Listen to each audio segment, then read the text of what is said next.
Hi, I'm Amy Cowan, and I'm the Head of Industry for Healthcare at Google. My name is Figen Şamdancı. I'm Corporate Communications Manager in Pfizer Turkey. Hi, I'm Mark Bunso. I'm Director of Corporate Communication and Social Media for Johnson & Johnson.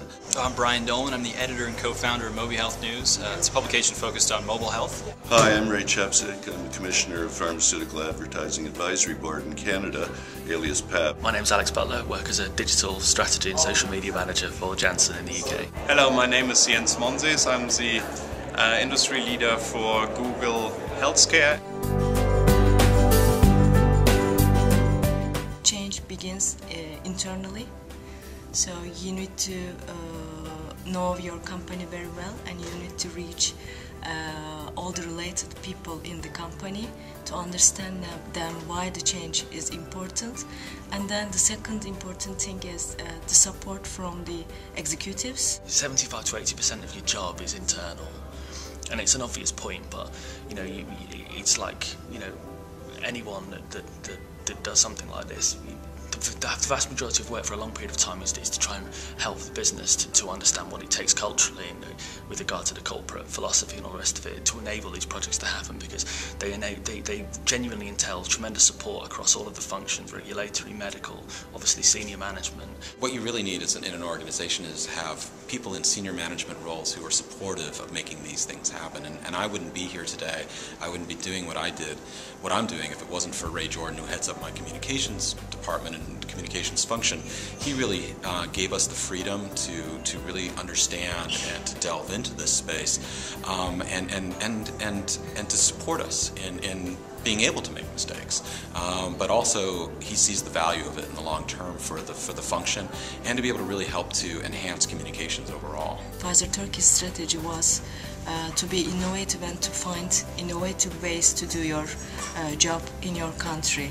So life is changing every day. So I think it first starts with the company's vision. Those companies that are focused on innovation and those companies that are really focused on their patients are the ones that we see that will benefit and be able to kind of lead the pack. Define what you want to achieve, because people are not very clear of their vision, of their objective. And if you have your objective very clearly defined, then we can look what Google tools or digital tools or any tools are serving you best in bringing you to the objectives that you have to define. But this is the main part of it. In the moment we see a lot of people struggling by saying what they actually want to achieve. And if they are not knowing where to go, then they go nowhere.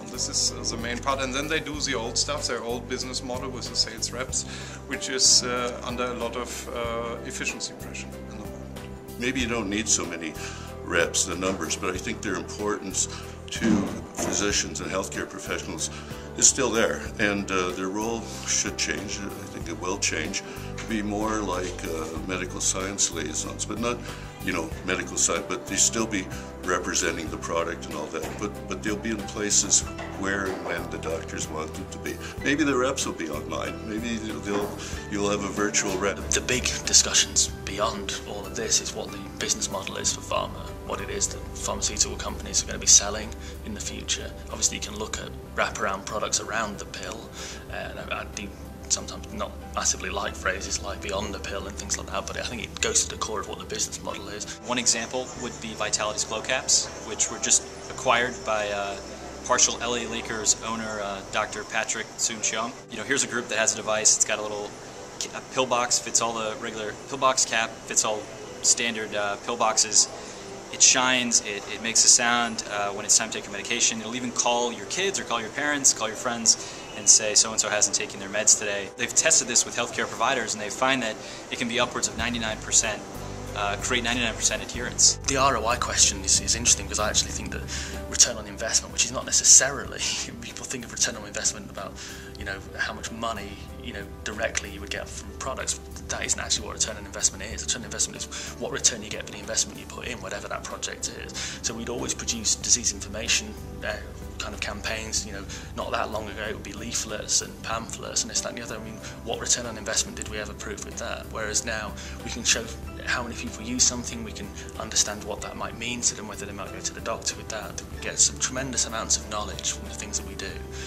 So I think that we do need to think much more cleverly about the way that we frame the work that we do in this space. What I've seen successful in Canada, some of the companies that are leading the way using digital marketing have pulled in people from other industries in a manager level and a creative level, and or used suppliers who are familiar with other industries, who had engaged in successful programs.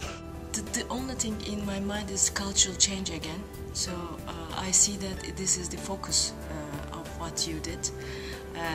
And I believe there is still room to do in the company. So when I go back, I'll still try to find ways to make a better cultural change. There are a few brand leaders, product managers, brand managers, some digital heroes as we call them. They are already starting, piloting and doing things right, but there is no, as we observe in the moment, no overall company strategy within big pharma that is actually focusing on digital and leveraging the huge potential. It's a tactic that supports a broader strategy, and that really any kind of online face for the company needs to be consistent across all the different channels. And that's one of the things that I think there's increasing discussion of, that social media in and of itself does not sit to one side, but is part of more of an integrated approach.